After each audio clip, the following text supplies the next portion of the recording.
भूतों का खजाना। किसी गांव में दो मित्र रहते थे। अटूट दोस्ती थी। एक का नाम छोटे और दूसरे का नाम मोटे था। दोनों का इस दुनिया में एक दूसरे के अलावा कोई न था। दोनों में भाइयों सा स्नेह था। दोनों मिलजुल कर अपने कार्य को संपन्न करने थे। लेकिन उनमें सबसे बड़ी कमी थी कि वे झूठा न बर्दाश्त करते थे और न सच को छिपाने की। इस कमी के कारण गांव के लोगों ने बेहद परेशान और क्रोधित थे।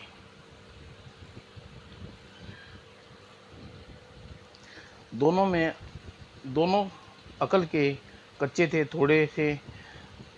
कौन सी बात कहाँ छिपानी चाहिए, कहाँ कहनी चाहिए, इस बात का उन्हें कभी गौर नहीं किया था। इस प्रकार उनके दिन सुख चैन से बीत रहे थे। एक दिन जब मोटे ने दाल खरीदने की लाला की दुकान पर पहुंचा। अरे यह क्या देख रहा हूँ, लाला का नौकर मिलावट मिलावट आटे के टुकड़े का बुरादा मिला रहा है। वो ये दृश्य देखते ही पचास वह लाला की दुकान में पहुंचा। उसने गोदाम में ठीक पीछे थी। लाला जी राम राम। ओ मोटे भैया, आओ। भाई है भाई, जल्दी से क्या सामान चाहिए उसकी सूची मुझे दो, मैं पूरा सामान निकाल देता हूँ। यह मुसीबत जितनी जल्दी दूर हो जाए उतना अच्छा है। अबे मिलावटी कहाँ मर गया, आया हजूर। अधिक देर नहीं लाला जी, बस एक पाव दाल और दो सेर आटा चाहिए। हे भाई सुना तूने मिलावटी ए भाई सुना तूने मिलावटी, चल जल्दी से मोटे भैया को आटा और दाल दे, तोल दे। जी लाला जी। और जब मिलावटी ने उस आटे की बोरी में से आटा तोलना चाहा जिसमें आटा पहले ही मिलावट करते देख चुका था। ठहर लाला जी, मुझे तो बोरी में आटा नहीं चाहिए, मुझे इस बोरी का आटा नहीं चाहिए। ए भाई क्यों नहीं चाहिए, इस बोरी के आटे में जहर मिला क्या? जहर तो नहीं, लकड़ी का बुरादा ज़रूर मिला है। मैंने अपनी आंखों से तुम्हारे नौकर को मिलावटी को आटे में बुरादा मिलाता देखा है। अरे चुप हो जा भाई। अरे कमबख्त, क्यों मेरी दुकान की लुटिया डुबाने पर तुला है? अबे ओ मिलावटी, असली आटा दे दे वरना यह खड़ा खड़ा मेरा दिवाला निकाल देगा। जी जी जी। और यह आपका सामान मोटे भैया। बहुत अच्छा लाला जी। आटे दाल की कीमत तभी। लाला जी 10 सेर आटा देना, अभी लो। ठहरो भाई, इस बोरी का आटा मत लेना, इसमें लाला के नौकर ने लकड़ी का बुरादा मिलाते देखा है। क्या हम तभी कल मेरे पेट में बाउंडर सा उठा हुआ है। अगले ही पल, क्यों रे लाला, कितनी मिलावट की है तूने आटे में? भाई मैं कुछ नहीं, तुम्हारे सिर की कसम। ऐसा क्या? तो फिर ये आटा दूस घुसा का और झूठ बोलने का कड़वा फल। आह, और यह मेरी तरफ से झूठ की कसम खाने की शुद्ध देसी की पटकनी। आए मर गया। बू भाई बुरा हो, कमबख्त मोटे। आए मेरा जबड़ा सूझकर आलू बुखारा हो गया है। इस समय मुझे लाला जी की शक्ल दिखाई नहीं पड़ रही, मानो चिड़ियाघर में कोई जानवर भाग गया हो। उधर जिस गांव में समय मोटे और बेचैनी मोटी की प्रतीक्षा कर रहे थे, तभी अरे भगवान जल्दी कर, सारा सामान बंद कर ले, आज संध्या गिरते ही यह किराए का मकान खाली करना है। उस कम वक्त महाजन की चुन्नीलाल का बहुत कर्जा चढ़ गया है। हम कल सुबह ही आ धमकी की धमकी दी गया है। कल मकान मालिक का किराया वसूल करने आ धमकेगा और लाला तो हमें जिंदा नहीं छोड़ेगा। अगर उसने 3 महीने के 3 महीने के भाषण मेरा मतलब राशन के पैसे दिया तो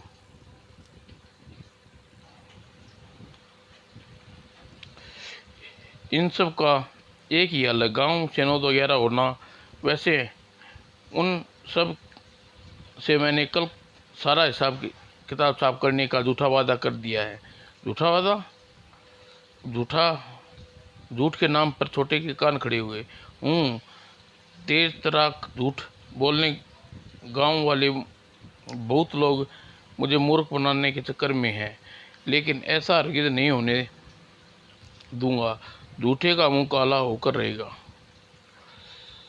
और महाजन मकान मालिक और लाला को खबर देने से पहले इस पाजी का मकड़ मार पड़ोसी के घर का दरवाजा पर साइकिल चढ़ा देता हूँ ताकि भाग न सके। और साइकिल चढ़ाने के पश्चात ही वह सिद्ध महाजन चुन्नीलाल के पास पहुंचा। जल्दी चलिए चुन्नीलाल, मेरे पड़ोसी आपका कर्जदार तेतरा इस गांव से दुड़की होने के फिराक में है, ताकि आपका कर्ज चुकाने से बच जाए। क्या उस बदमाश की कितनी हिम्मत! मैं उस लफंगी को जीवित नहीं छोड़ूंगा, उसका भर्ता बना दूंगा और ब्याज काट के। अरे धीरू वीरू भिखा, जल्दी आओ, ब्याज काट के। क्या बात है सेठ जी, इसी वक्त मेरे साथ कमक तेतरा को तेजी निकालनी है।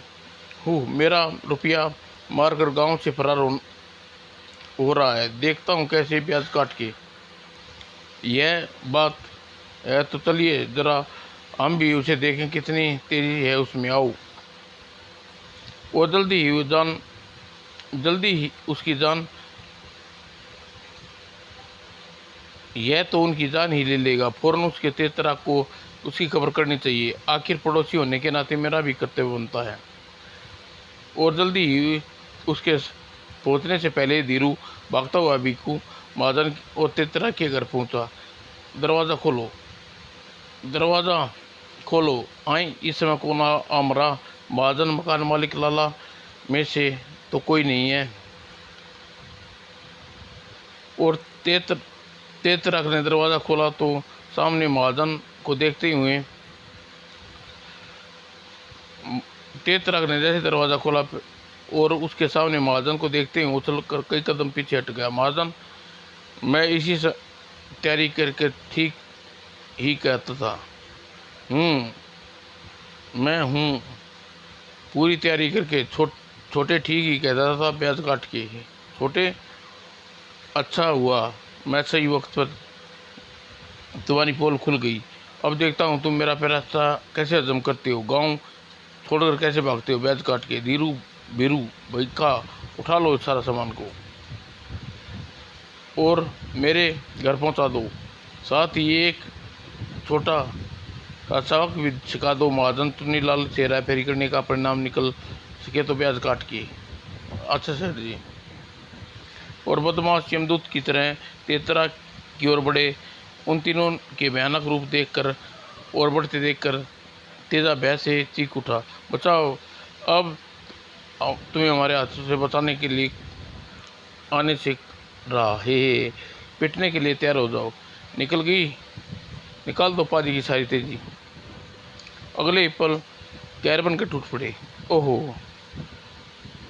और सारा सामान उठाने के पश्चात लोग वहाँ से चले गए और पीछे रह गया जगह से उजड़ा तेतरा सिंह। हाय मर गया रे, ये भगवान कमबख्त ने मार मार कर पिलपिला खरबूजा बना दिया। आग लगे ऐसे नासपीटो, कीड़े पड़े बू। यह सारी कारस्तानी उस पाजी सत्यवादी औलाद छोटे की है, उसी ने जाकर महाजन को पेटी पढ़ाई होगी। मैं उस कमबख्त की हड्डी पसली एक कर निंदवा छोड़ूंगा नहीं। और तेतरा की उसी वक्त अपने पुतनी लठ लेकर उठाकर दरवाजे की छोटू की खोज में निकला। बस एक बार दिखाई दे पड़ जाए। वाह, वह रहा, देखता हूँ बचकर कहाँ जाएगा, जरा पास आने दो। वाह, वह आती था। अभी जल्दी से बता दूं, महाजन क्रोध में भरा हुआ है ताकि अपनी सुरक्षा का उपाय कर ले। और जल्दी ही छोटे के निकट पहुंचा। आओ आओ छोटे, कान कान से खड़ा, यहाँ खड़ा। आओ आओ छोटे, मैं कब से खड़ा तुम्हारा इंतज़ार कर रहा था। तुमने बहुत ज़रूरी बात करनी है। क्या बात, क्या बात हो सकती है? बात मुझे करनी है, लेकिन पहले तुम कहो। यह रही तुम्हारी ज़रूरी बात। हाय मरा। वो तेज का रूप रुद्र रूप देखकर छोटे सिर पे पाँव रखे बाजा। ऊपर लगता है महाजन इसकी ठुकाई करके जा चुका है। अब उसकी ठुकाई पिटाई का बदला मुझसे चुका लेना चाहता है। मेरी जान बचाने के लिए भागना होगा। आज तो मैं 45 तक तेरा पीछा नहीं छोड़ दूँगा। और भागते भागते कलवा धोबी के मकान में घुसा। कलवा धोबी के मकान में छत के साथ साथ कई छतें जुड़ी हुई हैं। एक के बाद एक कूदता हुआ वह घर से छत से एक घर छत से छत तक पहुंचा। फिर कमबख्त मुझे ढूंढ पाएगा। सुबह तक रफू चक्कर हो जाने वाला हूँ गांव से। उधर छोटे ने सीढ़ियाँ लांघ कर कलवा धोबी के छत पर पहुंचा।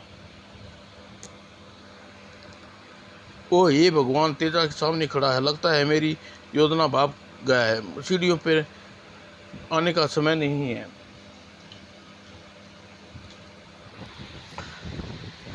तेजा से तेज नहीं चलेगी बच्चू। अब भागे कहाँ भागेगा। और दूसरे क्षण छोटू छत से नीचे छलांग लगा दी। किंतु इसका क्या करें जब उसके दिन छोटू के गर्दिश सितारे में थे। हे भगवान, मैं गुलुप कहाँ दलदल में फंस गया हूँ। गुलुप, ये सारा मांस मांड मालूम पड़ता है। बू। और तभी उसकी नज़र अपनी तरफ भागते आते तेज तराक पर पड़ी तो देखते ही देखते मांड भरे बर्तन से उछलकर सरपट एक तरफ बाहर निकला। ओह, फिर भी भाग निकला। ये भगवान, इस भूत से मेरा पीछा छुड़ाओ, वरना भागते भागते मेरा दम अफ। और हड़बड़ी में वह फिर एक मकान में घुसा। अंदर जाते ही द्वार बंद कर लिया। हे भगवान, करे यमदूत की निगाहों मुझ पर न पड़ी हो। नहीं, वह मार मार कर मेरा कचुम्बर निकाल देगा। यहाँ अंदर तो बहुत दे रहा है, हाथ को हाथ सुझाई नहीं दे रहा। मैं किसी वस्तु से टकरा के गिर न जाऊं। और वही हुआ जिसका डर था। और अरे, यह तो रुई का ढेर मालूम पड़ता है। मेरे सारे शरीर पर रुई चिपक गई है। तभी दरवाज़ा जोर से खटखटाया जाने लगा। दरवाज़ा खोलो, कौन है भीतर? दरवाज़ा खोलो, ना तोड़ दूंगा, मर गए। ठीक उसी पल छोटे के दिमाग में काम किया। वाह, यह युक्ति सही रहेगी। चाहे कुछ भी हो, देर के लिए मैं उसे यमदूत से पीछा छुड़ाना पड़ेगा। वो दरवाज़ा खुला है, होशियार, मैं बिल्कुल तैयार हूँ। दरवाज़ा खुलेगा तो लाठी से प्रहार कर दूंगा। और एक झटके में दरवाज़ा खुला। ई और भूत भागो भूत ही। और जिसके बेरुई का दानव देखा वो चीखता चलाता नाक की सीधे में भाग खड़ा हुआ। भूत भूत भागो भागो। और इसी अफरा-दफरी में सी छा गई, अंधकार सा। और सारा पाकर छोटू जब घर पहुंचा तो मोटू घर पहुंच चुका था। छोटे ही होगा। और दरवाज़ा खुला तो मोटू के कंठ से चीख निकली। उफ बाप रे, ऐसा चीखता चलाता रहा तो मेरी पोल खुलते देर न लगेगी। कमबख्त तेजा भी इधर ही आ निकलेगा। वो छोटे से फुर्ती के साथ भीतर दाखिल हुआ और दरबार बंद करके बात शकल चढ़ा दी। अरे मोटू, कहाँ मर गया? मोटू मेरे यार, मैं तुम्हारा यार छोटे हूँ, कहाँ छिपा हो?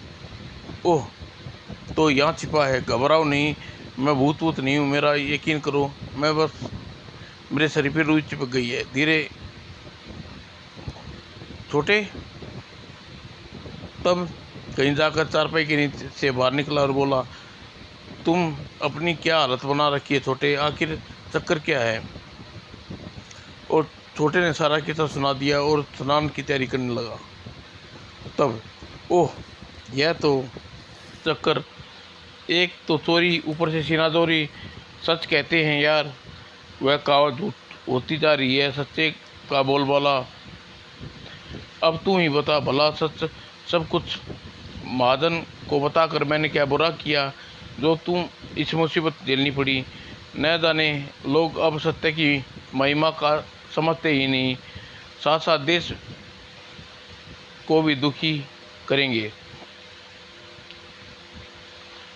खैर छोड़ो इन बातों को, सब बातें, खाना तैयार है, खा ले, आराम से तान कर सो जा, सुबह की सुबह देखी जाएगी। चलो, वैसे भी भागदौड़ से मेरी भूख दुगनी हो गई है। और फिर खाना खाकर दोनों सो गए। अगले दिन मोटे के पड़ोसी तेज तराक ने गांव छोड़कर भागने में सफल हो गया। उसका मकान खाली पड़ा था। यह देखकर छोटे ने चैन की सांस ली और उसी गांव के बाहर एक पीपल के वृक्ष के नीचे, अब तब तो हद हो गई है भैया, भैया मोटे और छोटे के कारण मेरा नुकसान हो गया। कल तो लाला दिवाला निकलते निकलते बच गया। कम वक्त पूरे सत्यवादी की संतान है, उनके कारण मैं अपनी सारी जायदाद से वंचित कर दिया गया हूँ। तुम्हें अपनी ही इसमें तुम्हारी ही गलती है। तूने अपने बापू को मरने की खुशी में उस पर जाहिर करके दाव का न्योता दे दिया था। हाँ दिया था, मेरी बुद्धि खराब हो गई थी, मगर क्या मालूम था कि मेरी ही सारी पोल खोल देंगे। मैंने अपने बापू की मृत्यु पर दुखी होने की बजाय जायदाद में मिलने से प्रसन्न हूँ। बस माँ ने यह सुनकर मेरी जायदाद से बेदखल कर दिया। मैं सारी जायदाद से तुझे गरीबों में बांट दूंगी। मैंने तभी तय कर दिया कि छोटे और मोटे को सबक सिखा करूँगा, और अब वह समझ आ गया है।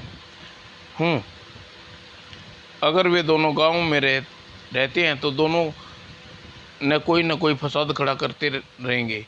हमारे लिए कोई तरकीब निकालनी होगी जिससे सांप भी मर जाए और लाठी भी न टूटे। तेजा ठीक कह रहा है। ऐसा ही सोचते हैं कि बाद में यहाँ इकट्ठा किया है। क्या तरकीब है? गांव की सीमा में लगे पुराने खंडर है भाई, लेकिन उस सुना है भूतों का डेरा है, तो भी वहाँ कोई जाता है, लौट कर नहीं आता। हमें किसी प्रकार उन दोनों को नामुर्दों को वहाँ भेजना है। तुमने बिल्कुल ठीक सुना है लाला, हम भी यही चाहते हैं कि वे फिर गांव में न लौटे। लेकिन छोड़ो, तरकीब अच्छी है। अगर वे बच गए तो शायद कभी गांव का रुख नहीं करेंगे। लेकिन हम उन्हें वहाँ भेजेंगे कैसे? वे दोनों सुबह लकड़ियों काटने जंगल में जाते हैं, और सुबह जब लकड़ियाँ काट कर लौट रहे होंगे तो लुच्च धीरे धीरे अपनी तरफ योजना समझाने लगा। और जल्दी सुबह लकड़ियाँ तो बहुत ज़्यादा कट गई, लगता है वज़न सबसे अधिक लग रहा है। ठीक है, तो लकड़ियाँ का वज़न बढ़ाते जाओ, तुम्हारा अपना वज़न घटता जाएगा। ये तुम्हें मजाक सूझ रहा है, जबकि मैं सोच रहा हूँ काश हमारे पूर्वज भी हमारे लिए कुछ ज़मीन ज़्यादा आदि छोड़ जाते, तो हम भी आज चैन सुख की बंसी बजाते और इन लकड़ियाँ न काटते फिरते। ये अपनी किस्मत है। दोनों इस प्रकार बातें करते हुए जा रहे थे, तभी अचानक गुफा से निकलने की कुछ आवाज़ सुनकर ठिनक गए। लेकिन यह कैसे हो सकता है भला? सोने चांदी का भंडार पाने के लिए हमें जान जोखिम में कैसे डाल सकते हैं? ज़िंदगी की सुख संपन्न बनाने के लिए जान का खतरा उठाना होगा। ऐसा खजाना थोड़े ही मिल जाएगा। खजाना ठीक है, यह खतरा उठा लेंगे, लेकिन अब यह बताओ तुम खजाने का यह नक्शा मिला कहाँ से? वह खजाना कहाँ है? सब बताता हूँ, सुनो। घर की मजबूत छत मजबूत करने के लिए मैं चिमनी से मिट्टी लेने के लिए जंगल की तरफ आया तो खुदाई करने पर मैंने एक पुराने बोतल मिली जिसमें ढक्कन लगा हुआ था। भीतर कागज थे, यानी खजाने का नक्शा। अंदर 3 व्यक्ति हैं। सुनने दें। और उस कागज पर लिखे नक्शे के नीचे उस जमाने की राजा की शाही मोहर भी लगी है और बिल्कुल झूठी नहीं है हो सकती। ऐसा लगता है राजा ने अपने आखिरी समय युद्ध में सारा खजाना खंडरों में छुपा दिया ताकि अगर कोई बच जाए तो उसे खजाना इस्तेमाल कर सके। संयोग से राजा मारा गया होगा और खजाना वहीं का वहीं रह गया होगा। संयोग से ये नक्शा मेरे हाथ लग गया, क्योंकि सारा खजाना मैं अकेला नहीं ला सकता, इसलिए इस काम के लिए मैंने तुम्हें चुना है। बोलो, हाँ करते हो या ना? 100%। हाँ भाई, ना का कोई प्रश्न ही नहीं उठता। फिर ठीक है, अभी नक्शे को इस बोतल में बंद करके यहाँ छिपा देता हूँ और कल दोपहर के बाद गांव के पुराने खंडर जो पहले कभी राजा पूर्ण सिंह का महल हुआ करता था, चलकर सारा खजाना निकाल लेंगे। ठीक है? और उसके बाद कदमों की आट अपनी ओर बढ़ती देख दोनों सिर दी 7 वाले वृक्ष पे छुप गए। और जब धीरे धीरे आट दूर होती चली गई, दोनों वृक्ष के पीछे से बाहर निकले। आज छोटे प्यारे खुल गई भाग्य हमारे, देर से सही भगवान के दरबार में हमारी प्रार्थना सुन ली। अगर वह नक्शा हमारे हाथ लग गया तो सचमुच हमारे दिन फिर जाएंगे और हम रोज़ लकड़ियाँ काटने के लिए जंगल नहीं जाना करेंगे। और सीधी गुफा के में समा गए और बोतल की तलाश करने लगे। गुफा अधिक लंबी नहीं थी, नक्शे वाली बोतल यहीं कहीं होगी। और कुछ देर बाद तलाश करने के बाद मोटे ने प्रशंसा चीख उठा, मिल गई बोतल, करोड़ों के खजाने की नक्शा। और उत्साह में बोतल को तोड़ दिया और नक्शा मिल गया और इस पर शाही मोहर भी लगी हुई है। हम इस खजाने को न केवल अपना बल्कि पूरे देश बल्कि निर्धनों का भला करेंगे। अब हमें तुरंत ही गांव चलना चाहिए। कुछ अधिक वस्तुएं एकत्रित करने के बाद हम दोनों जाकर खजाना निकाल लेंगे। और गांव पहुंचकर राम राम हरिया काका। राम राम, आओ भाई, कहो कैसे आना हुआ? हरिया काका, एक दिन के लिए तुम्हारे फावड़ा और तसले चाहिए। फावड़ा और तसला तुम ले जाओ, लेकिन तुम बताओ, ये तुम फावड़े और तसले की जरूरत क्यों पड़ी है? वो क्या है काका, रहस्य?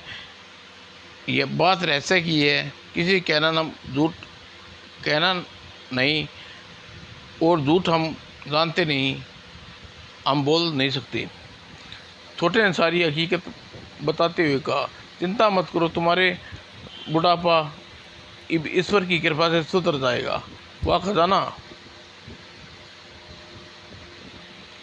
और छोटे के फावड़े तसले को लेकर वहाँ से चले गए। खजाना पुराने खंडर में खजाना है, नक्शा मोटोर के पास है। वक्त उस्ताद बिल्ला खां के पास चलकर सारी बात बतानी चाहिए। खजाना खजाना खजाना। और फिर उस्ताद जल्दी ही करो, वरना करोड़ा खजाना हाथ से निकल जाएगा। क्या बक रहा है? ओ पीलू, आज सुबह सुबह चढ़ा ली क्या? पीलू और हरिया काका के मकान में कानों सुनी और आंखों देखी बात कह दी। तब वाह, अगर सच कह रहा है तो खजाना केवल उस्ताद बिल्ला खां का है।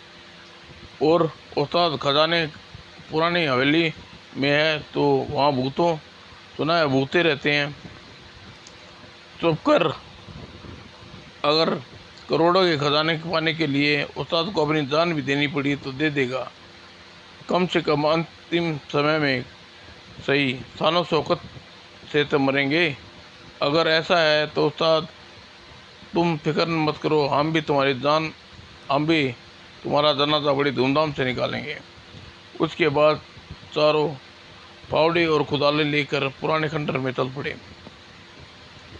और देखते देखते खजाने वाली बात पूरे गांव में फैल गई और जिसे देखते हैं वह फावड़े और पुराने खंडर की ओर दौड़ पड़ा था। खजाना खजाना खजाना खजाना खजाना खजाना। यहाँ तक कि पूरे गांव का मुखिया को भी ये खबर सुनकर अस्वस्थ रह गया। दोनों ने उस स्थान पर खुदाई आरंभ कर दी। ठक ठक ठक ठक। और तभी पूरा गांव शोर मचाता हुआ आता दिखाई दिया। खजाना खजाना। अरे ये पूरे गांव को यहाँ कैसे आ पहुँचा? लगता है आर्या काका की बात फैला दी है। अब युक्ति से काम लेना होगा, अन्यथा खून खराबे की नौबत आ जाएगी। और जैसे ही वहाँ भीड़ पहुँची, मोटे ने कहा, आप सब खजाने की खुदाई में हमारा साथ दोगे। यहाँ बहुत खुशी की बात है।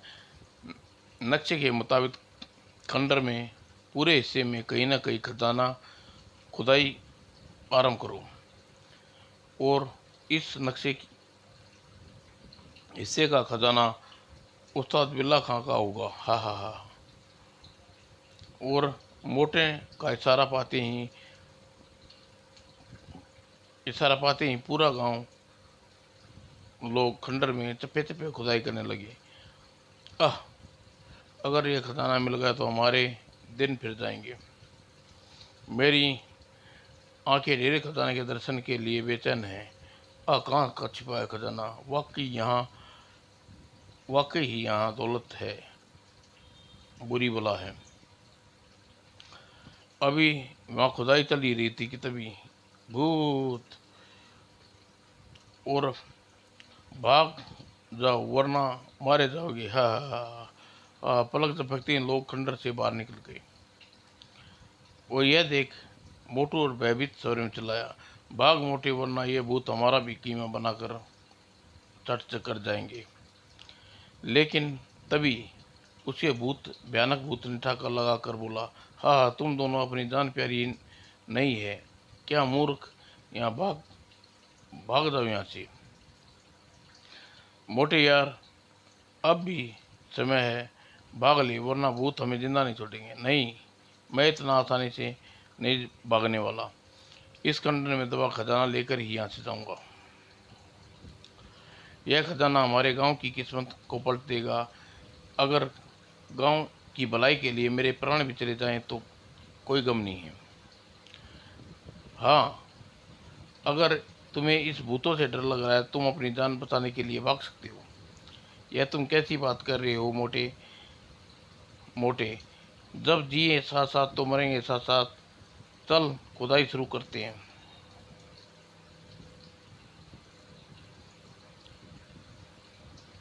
और भूते ने गायब होते वही भाव से उस चबूतरे की खुदाई करने लगे। और कुछ देर बाद यह चबूतरा तो नीचे बैठता गया। मतलब खजाने तक पहुंचकर रास्ता यही है। हाँ चलो भीतर चलते हैं। वो दोनों चबूतरे के भीतर प्रवेश कर अंधेरा देखकर मोटे ने मसाल प्रवेश कर ली।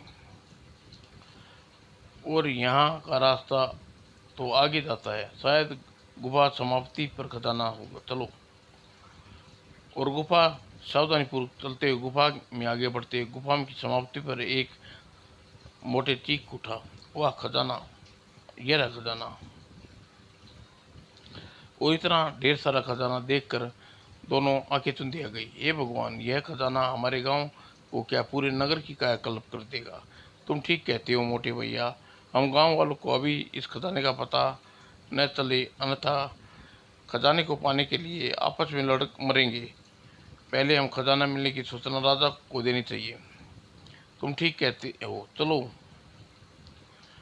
और तभी हा, तुम दोनों गुफा के बाहर नहीं निकल पाओगे और यह सारा खजाना हम तीनों में आपस में बांट लेंगे। हा। खतरे को भाव कर एकाएक मोटे के दिमाग में तेजी से चलने लगा। अगले ही पल उन्होंने तीनों के पीछे संकेत करके चिल्लाया, बचाओ भूत, ओ भूत। भूत का नाम सुनते ही तीनों बुरी तरह उछल पड़े। यह देखते ही मोटू ने आंखें में कोई संकेत किया। अगले ही पल तोड़ दुश्मन के लिए जय बजरंग बोली तड़ तड़ तड़, और मोटे और छोटू ने जमकर लठों की पिटाई कर दी। और भाग छोटे, ओह, ये तो दोनों भाग गए और दुर्गति से भागने से चबूतरे के पास पहुंचे। जल्दी कर मोटे, वरना कहीं भी लोग वापस ना आ जाएं। और बाहर निकलते ही उन्होंने भारी चट्टान चबूतरे पर रख दी। जब तक ये भीतर रहेंगे, इन गे- गेंडों जब तक राजा के सिपाही यहाँ तक नहीं आ जाते।